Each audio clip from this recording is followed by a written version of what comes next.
So fluids, electrolytes, and acid-base disturbances. This is the one that is going to start, if it hasn't already, really going to apply the things that you learned from A&P1 chemistry and put it all together. You really have to apply this. I'm hoping this is the second time around that you're going to do this. You're going to learn more about this in your future courses if you're going to become a nurse. And I guarantee this is the bread and butter that appears on NCLEX, the National Licensure Exam for Nursing. And it's going to be your bread and butter when you're actually a nurse and dealing with these, because you have to put a lot of fluids in people. You have to understand the signs and symptoms of, are they getting too much fluid? We have to change the fluid to something with more sodium or not. You have to learn all about this. So we're going to go into this. Now, when we deal with acids and bases, that too is going to be a lot of chemistry. We're going to deal with pH, and we're going to deal with some chemistry, so we'll deal with that. And I always like to put some kind of joke that's showing up on here. This is really the only thing you come up with when it comes to acid-base. You're a 10 on the pH scale, maybe, because you're just basic. Hopefully that makes sense to you.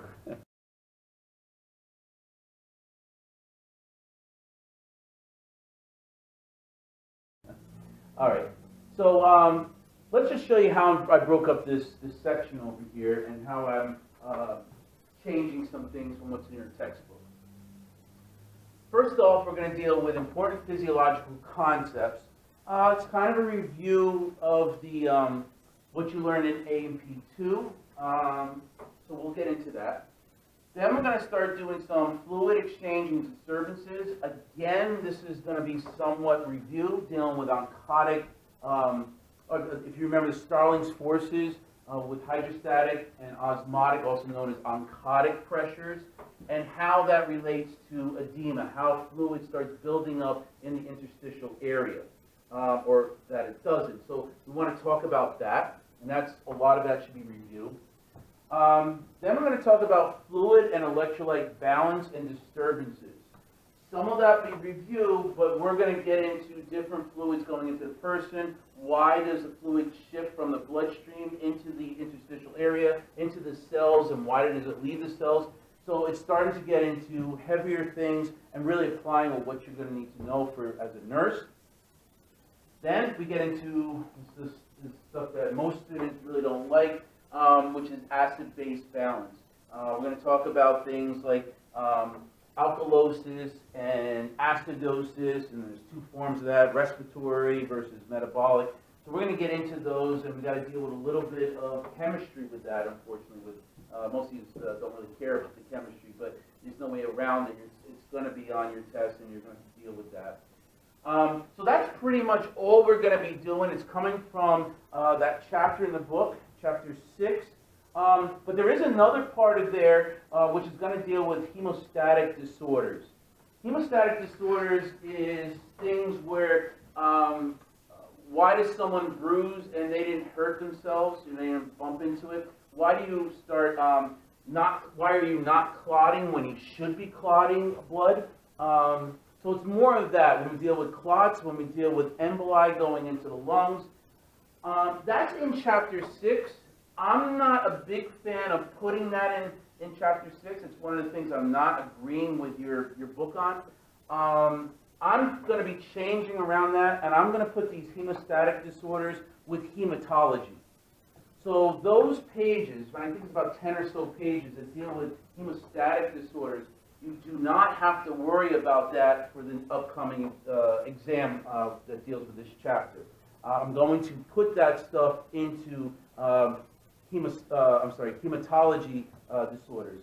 The disadvantage, if you want to say disadvantage, is that besides the chapter, when we get into hematology, besides that chapter, you do have to go back to chapter 6 on those 10 pages, plus the stuff I'll be talking about. But I think it just fits better to be putting it into blood disorders, because we're dealing with platelets and things like that, clotting. So I think that it's just better to put that with hematological diseases and disorders than to throw it into fluids and electrolytes. I see where they're going with that, but I think it's a little bit confusing to be doing that.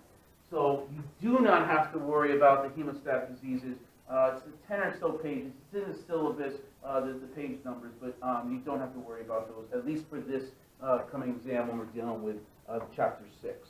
Okay?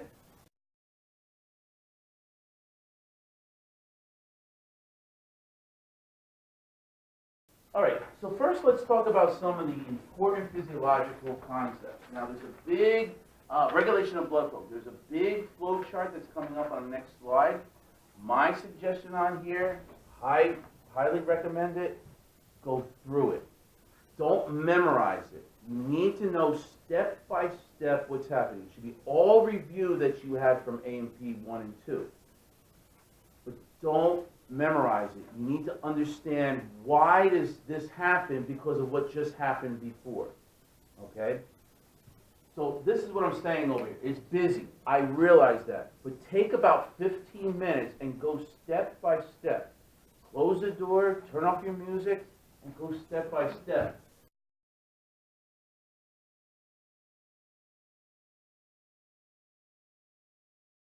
And change the plasma volume. Why does that happen over here? Like here, if you increase the venous return, that's going to increase your stroke volume. If you increase stroke volume and you increase your heart rate, you're going to increase cardiac output. If you increase the stroke volume, but your heart rate doesn't increase, it decreases, something's going to go wrong with your cardiac output. That's less blood going to your kidneys, less blood going to your brain. So if you know step by step what the normal is, we'll be introducing you to how things get interfered with this. And, okay? So you need to know this step by step. This should all be reviewed for you, words like stroke volume and stuff. But this is the basis to understand blood flow, okay?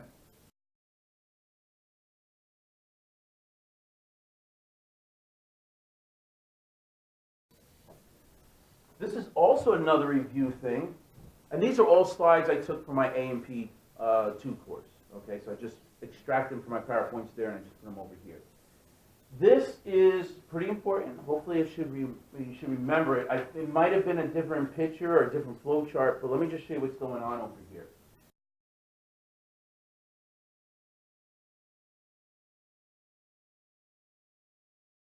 This, believe it or not, is your kidney.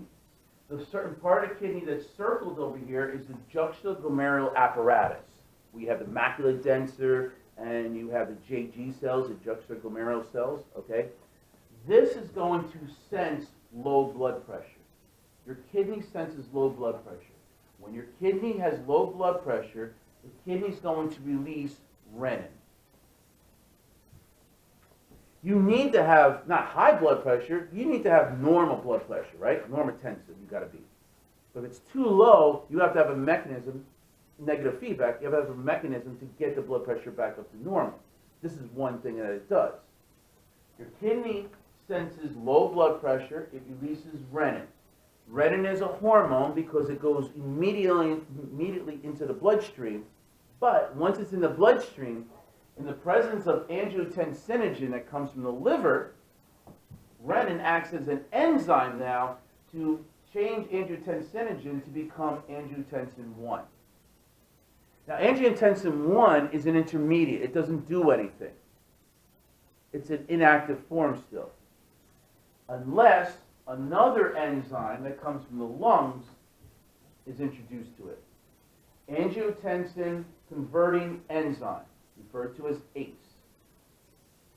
When that comes out into the bloodstream, that will convert angiotensin 1 to angiotensin 2. Now this is fully activated.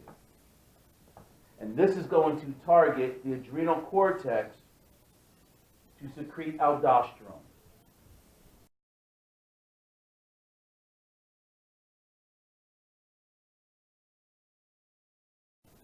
Aldosterone is going to target the kidney to reabsorb sodium. Water is going to follow. The water goes into the bloodstream. What happens to the blood volume if that happens? If you put more water into the bloodstream, what happens to blood volume? Increases. If your blood volume increases, what happens to blood pressure? It increases. So aldosterone is going to increase blood pressure because its whole mechanism that the kidney, it's like a full circle. The kidney senses low blood pressure. The kidney is going to react to blood pressure, or it's going to make the blood pressure go up with this whole mechanism. Does that make sense? Now,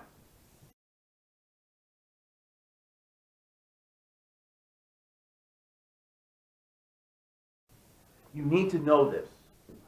Old schools, or old stuff from A&P, but you need to know this, not just for me, but also for pharmacology, also for your NCLEX.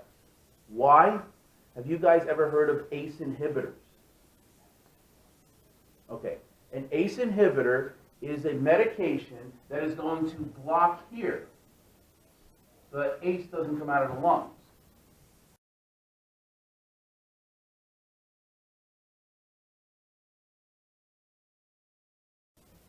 If you block this, then you're not going to convert angiotensin 1 to angiotensin 2.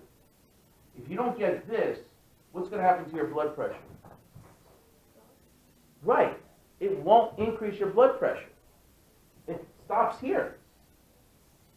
So an ACE inhibitor is used as an antihypertensive medication. So you're going to need to know this, to understand this, to deal with ACE inhibitors and antihypertensive medications. All right? It's the foundation. All right? Questions on that? Okay. Now let's talk about cardiac output distribution. Cardiac output, the amount of blood that leaves the heart, cardiac output. But we have two cardiac outputs going on, right? One that leaves the right heart and one that leaves the left heart.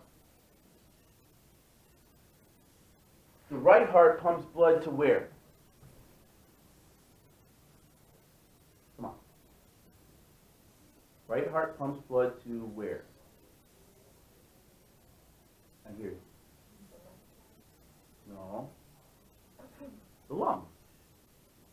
All right, goes to the lungs. The left heart pumps blood to where? The entire body. Everywhere but the lungs. Okay?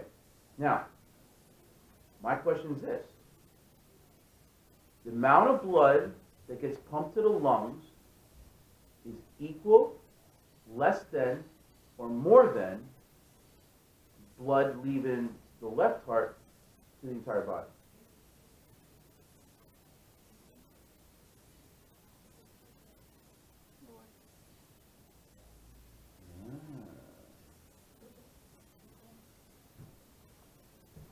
Is it equal?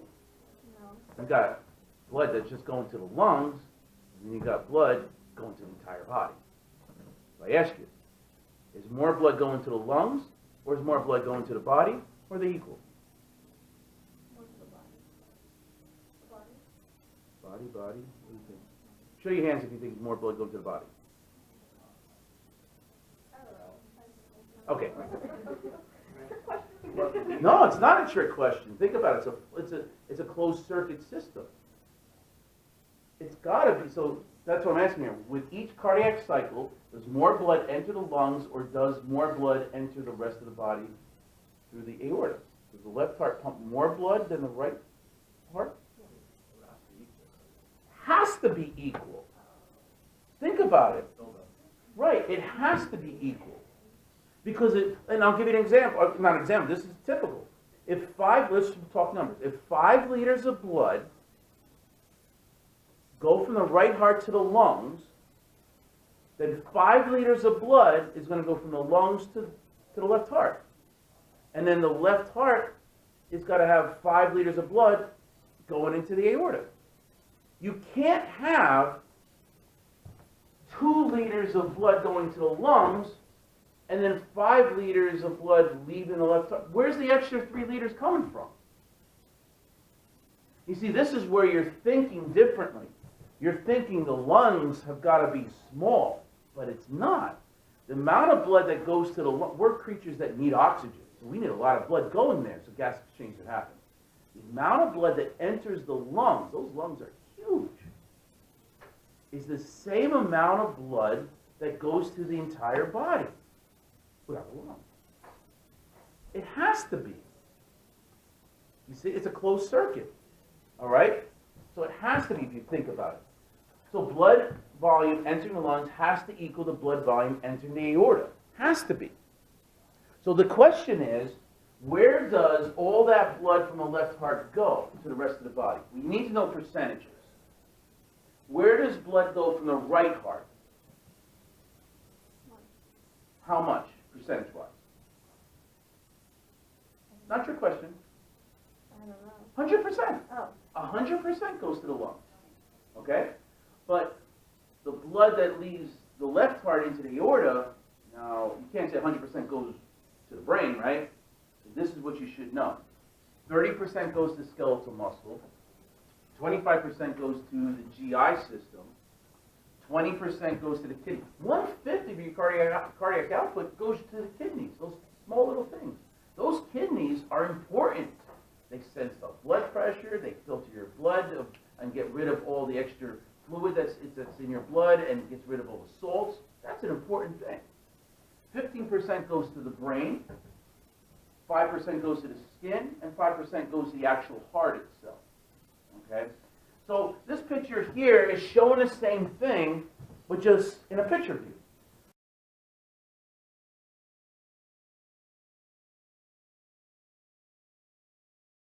So here's the right heart, and it's going to pump all its blood into the lungs. 5,000 milliliters, i.e. 5 liters. Okay? So 5 liters goes to the lungs, which means 5 liters has to leave the lungs to go to the heart, left heart. Which means the left heart has to pump out 5 liters. But it gets distributed in different places. And all that blood is going to go back to the right heart, which is 5 liters.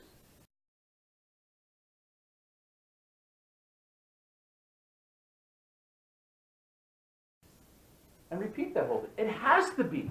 You can't have 5 liters going this way and 4 liters coming back this way. That means you've got 1 liter that's going to stay in the lungs, and you're going to drown. So it has to be equal. Does that make sense? It's a closed circuit. If it does, 5 liters go there and 4 liters go, then that's a disease process going on. There's some congestion going on.